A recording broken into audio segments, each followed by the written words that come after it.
Everyone knows Paul to be the apostle to the Gentiles, right?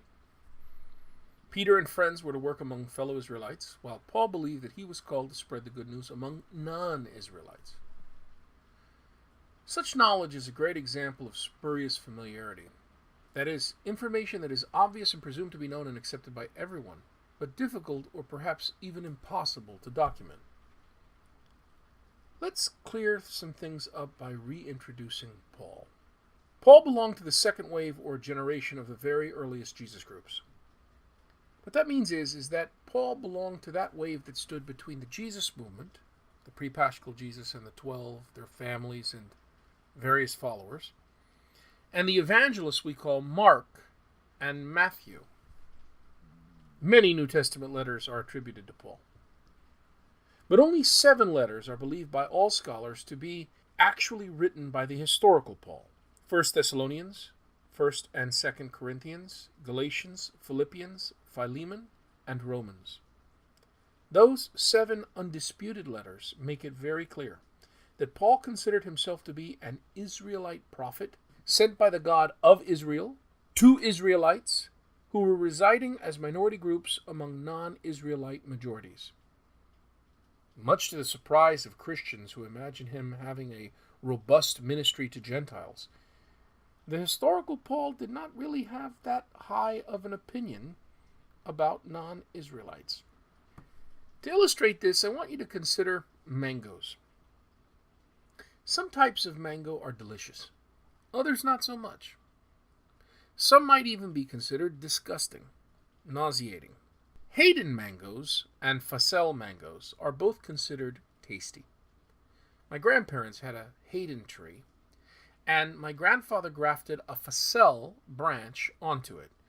That produced a tree with 2 different kinds of delicious edible fruit.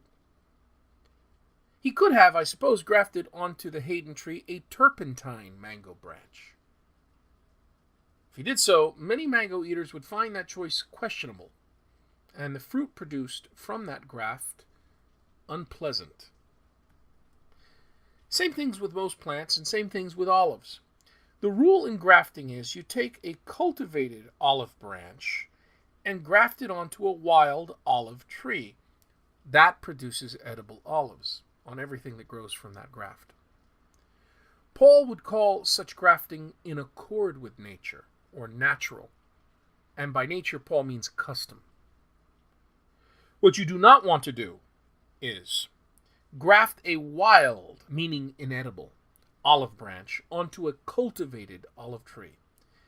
That will give you olives that will make you gag if you try to use them in food. Paul calls such foolish grafting contrary to nature. That is to say, against custom.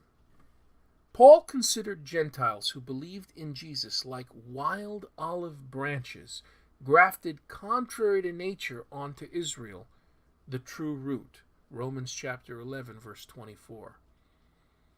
That's a hell of an insult.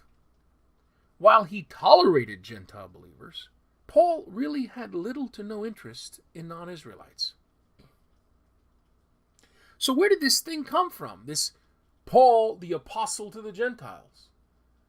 Well, after Paul died, the communities he set up eventually were used by the Holy Spirit to bring in so many non-Israelite strange fruit that those communities eventually became totally non-Israelite.